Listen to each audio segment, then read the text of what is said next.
সাবেক প্রধানমন্ত্রী শেখ হাসিনার মৃত্যুদণ্ড। কিন্তু বিশ্বের অন্যতম শীর্ষ মানবাধিকার সংস্থা অ্যামনেস্টি ইন্টারন্যাশনাল এই রায়কে বলছে অমানবিক এবং মানবাধিকারের চরম লঙ্ঘন। তাহলে প্রশ্নটা হলো, শেখ হাসিনার বিরুদ্ধে দেওয়া এই মৃত্যুদণ্ডের রায় কি আসলেই ন্যায় বিচার প্রতিষ্ঠা করছে, নাকি আন্তর্জাতিক মানবাধিকার আইনকে বৃদ্ধাঙ্গুলে দেখিয়ে একটি বিতর্কিত বিচারিক প্রক্রিয়ার উদাহরণ হয়ে থাকছে?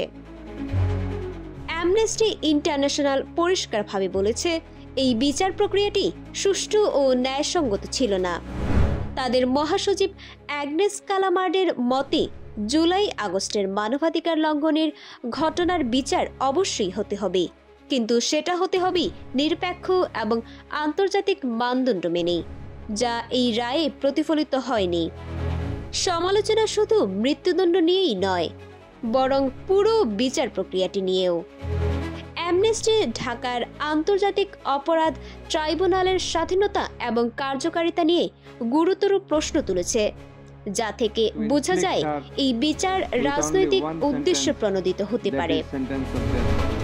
তারা মৃত্যুদণ্ডকে সবচেয়ে নিষ্ঠুর ও অবমাননাকর শাস্তি হিসেবে আখ্যা দিয়ে বলেছে, ন্যায় বিচারের নামে এমন শাস্তি কোনো সভ্য সমাজে গ্রহণযোগ্য হতে পারে না। অ্যামনেস্টির এই কঠোর বিবৃতি বাংলাদেশের বিচার ব্যবস্থা এবং মানবাধিকার পরিস্থিতিকে আন্তর্জাতিক আতশকাচের নিচে নিয়ে এসেছে, যা আগামী দিনের জন্য অনেক বড় প্রশ্ন তৈরি করছে।